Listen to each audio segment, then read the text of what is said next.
देख रहे हैं नेटवर्क 33 राजकुमार के साथ। तो चलिए बढ़ते हैं आज की कहानी की ओर।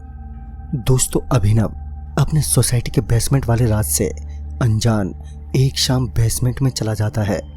अभिनव को आज अंदाजा भी नहीं था कि आज उससे जिंदगी की कितनी बड़ी गलती होने वाली है। आज शाम उसकी आखिरी शाम हो सकती थी। तो आइए जानते हैं आखिर क्या है इसके पीछे की कहानी। मेरा नाम अभिनव है। मेरे साथ एक समय इतना बुरा हादसा घटा था जिसे मुझे किसी को बताने में भी बहुत डर लगता है। दरअसल साल 2011 में मैं राजस्थान के एक जगह मक्कड़ में शिफ्ट हुआ था। मुझे उस सोसाइटी का नाम तो ठीक से याद नहीं है, पर मुझे अपने साथ घटा वो किस्सा बड़े अच्छे से याद है। मैं उस सोसाइटी में बिल्कुल नया शिफ्ट हुआ था और यही वजह थी कि मैं सोसाइटी के तौर तरीकों से बिल्कुल अनजान था। मैं उस जगह अकेला रहता था। मेरा परिवार गांव में था और मैं अक्सर 1-2 महीनों पर उनसे मिलने जाया करता था। मैं अपने फ्लैट में अकेले ही रहता था। मेरी बिल्डिंग में लोगों का रहने का एक अलग ही नज़रिया रहता था। मैंने भी कुछ अनुभव किया था। मेरी बिल्डिंग के सबसे नीचे एक छोटा सा ऑफिस था और उसके ठीक बगल में एक रेलिंग बनी थी। उस रेलिंग से बेसमेंट जुड़ा था। ऐसे मैंने पहली बार तब देखा जब मैं सेक्रेटरी से किसी काम के विषय पर मुलाकात करने गया था। तभी मेरी नज़र बेसमेंट पर गई। अब अगर मैं आपको सच बताऊं तो मैंने जब पहली बार उस तरफ अपनी नज़र घुमाई थी तब मुझे रेलिंग से सटे एक छोटी सी बच्ची हल्की रोती हुई दिखी। अब चाहे ये मेरा वहम हो या कोई असलियत, ये मुझे बिल्कुल नहीं पता था। मैंने सेक्रेटरी साहब को जब इशारा करते हुए उस तरफ दिखाया तब उन्होंने भी इस बात को टाल दिया और मुझसे बस इतना ही कहा कि कहीं उस तरफ दोबारा मत देखना। उस दिन तो मैं अपने फ्लैट में जाकर आराम करने लगा। मुझे इसके बारे में थोड़ा जानना था और मेरे मन में थोड़ी उत्सुकता भी थी। खैर, इसके पीछे मेरा कोई खास मकसद तो नहीं था, पर मैं जब कभी कंपाउंड में टहलता तो जब मुझे कुछ लोग मिलते तो मैं उनसे बातों ही बातों में उस बेसमेंट के बारे में पूछता और मेरे पूछते ही वो सभी के सभी अपने मुंह पर उंगली रख लेते। वो कहते इस बारे में बात करने की हमें अनुमति नहीं है। फिर मैंने जब उनसे इसका कारण पूछा तब इस पर उनका कोई जवाब नहीं था। वो लोग जैसे मेरी बातों को नज़रअंदाज कर रहे थे। मैं इस सब के पीछे का राज को जानने में नाकाम रहा। आखिर बेसमेंट के बारे में कोई बात क्यों नहीं करता था। एक शाम इसी तरह मैं नीचे टहल रहा था। वहाँ के वॉचमैन से मेरी अच्छी जान पहचान हो गई थी और बातों ही बातों में मैंने उस वॉचमैन से पूछ ही लिया कि वो जो बेसमेंट है उसके बारे में लोग बातें करने से क्यों डरते हैं। उसने कहा, देखो, इसके पीछे की एक बड़ी गहरी कहानी है। जो लोग इस कहानी को जानते हैं वो इस बारे में बात करना पसंद नहीं करते। ऐसा करने से वो भटकती रूह उनके सपने में उन्हें परेशान करती है। मैंने उससे कहा, तुम घबराओ मत, मुझे सच जानना है। और देखो, एक तो तुम वॉचमैन हो, तुमसे बेहतर इस जगह को और कौन जानता होगा। मैंने उससे कहा, और तुम फिक्र मत करो, मैं किसी को नहीं बताऊंगा। तो उसने कहा, बताने का तो डर नहीं है मुझे, बस वो गलती मत कर देना जो बाकी लोग कर देते हैं। फिर मैंने कहा, तुम मेरी फिक्र छोड़ दो, बस मुझे इसके पीछे की कहानी जाननी है। तभी वॉचमैन ने कहा कि वो बेसमेंट भूतिया माना जाता है। कहते हैं उस बेसमेंट में कोई बच्ची की आत्मा भटकती है। अगर कोई भी शख्स उस बेसमेंट के अंदर सूर्य ढलने के बाद आकर्षित होकर घुस जाता है तब उस छोटी बच्ची की आत्मा आपसे एक सवाल पूछेगी। वो आत्मा आपसे ये पूछेगी कि मेरी मम्मी कहाँ हैं। अगर आपने ना में जवाब दिया तो वो बच्ची की रूह तुरंत ही आपका गला घोंटकर या जहरीली धुआं उत्पन्न करके आपको जान से मार देगी। और अगर आपने उससे ये कहा कि वो आ जाएगी तो आपके कुछ समय तक जिंदा रहने की संभावना हो सकती है, पर आप तब तक उस बेसमेंट से बाहर नहीं निकल सकते जब तक कि उसकी मम्मी वापस नहीं आ जाती। और इसके पीछे की भी एक कहानी है। लोगों के मुताबिक बीते 3 साल पहले कोई महिला देर रात अपने सोसाइटी में आई थी और देर रात के समय वो औरत बस अपनी बच्ची के साथ सोसाइटी कंपाउंड में किसी का इंतजार कर रही थी।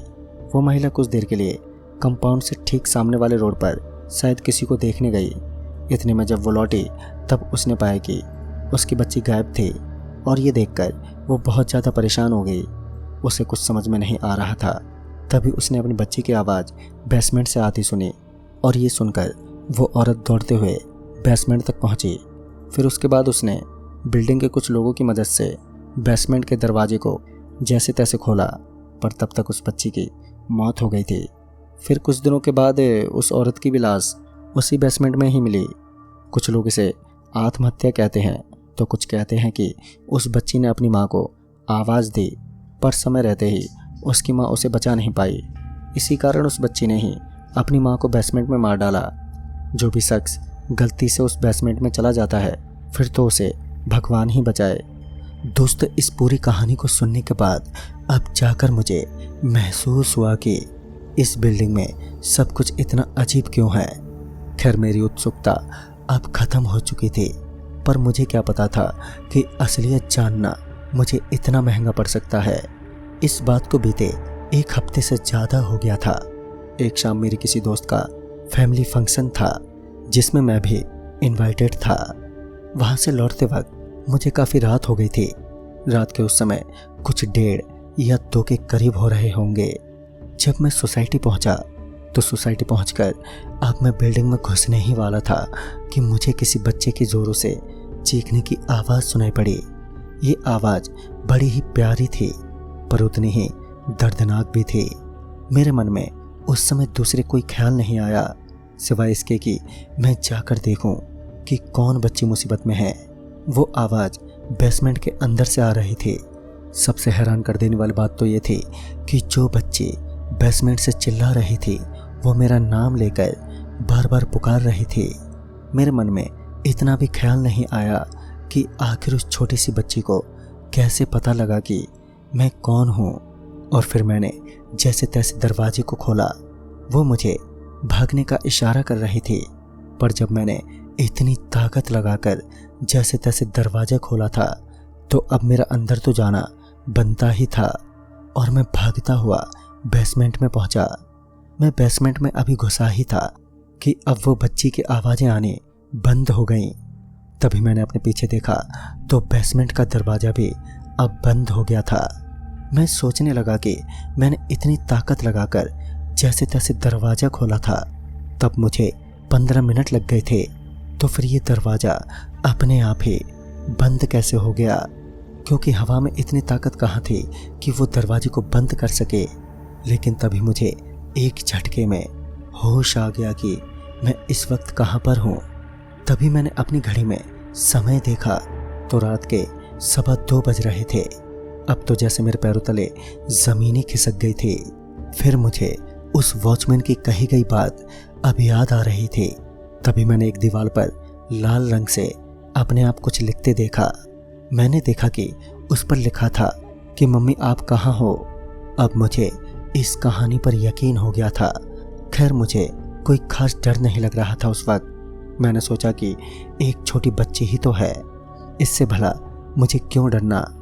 मैंने अभी अपने मन में इतना सोचा ही था कि तभी मुझे ज़ोरों से सामने की ओर एक लड़की गुर्राते दिखी। उसके बड़े लंबे लंबे या यूं कह सकते हैं पैरों तक बाल थे। वो किसी हवा की गति से एकदम से मेरे सामने आ खड़ी हुई। तभी मैंने देखा कि उस बच्चे की हाइट अब धीरे धीरे बढ़ रही है। उसके हाथ अपने आप बढ़ रहे थे और उसके नाखून भी अब काफ़ी बड़े थे। उसने मुझे बड़ी ही आसानी से गले से ऊपर उठा लिया। अब मैं सांस लेने के लिए तड़प रहा था। मैं अब कुछ ही समय में मौत के घाट उतरने ही वाला था और मैंने अपने जीने की आस भी खो दी थी कि तभी एकदम से वो दरवाज़ा खुला। दरवाज़ा खुलने के साथ ही मैं सीधे ज़मीन पर जा गिरा और मैं अब बुरी तरह से हाँफ रहा था। तभी मैंने देखा कि कुछ लोग और वॉचमैन दौड़ते हुए मेरे पास आए हैं और उन्होंने मुझे जल्दी से उठाया और मैं उठकर खड़ा हुआ और फिर तुरंत ही बेसमेंट से बाहर निकला। वॉचमैन का मैं बहुत शुक्रगुजार था। उसने मुझे बताया कि उसे पूरा यकीन हो गया था कि आज मेरा मरना तय है और ये उस भटकती बच्ची की आत्मा का जाल था इस तरह चिल्लाने का जिसमें मैं फंस गया था। मेरे अंदर घुसने के तुरंत बाद ही वॉचमैन ने कुछ लोगों को इकट्ठा कर लिया था और एकदम सही समय पर मेरी जान बचा ली। वाकई वो तो मेरी खुशकिस्मती थी कि मैं उस बेसमेंट की असलियत से टकराने से बाल बाल बचा, वरना ना जाने शायद मैं भी उसी बेसमेंट में हमेशा हमेशा भटकता रहता। खैर, इस घटना से मुझे सीख और सबक दोनों ही मिल गया था और मैं दूसरों को भी कभी भी इस तरह किसी खाली बेसमेंट में अकेले रात को जाने से सख्त मना करूँगा, क्योंकि हर शांत जगह का एक राज होता है और जब वो राज खुलता है तब इंसान को सामना करना पड़ता है खौफ की एक असलियत से। तो दोस्तों, इस कहानी में बस इतना ही। तब तक के लिए बाय एंड टेक केयर।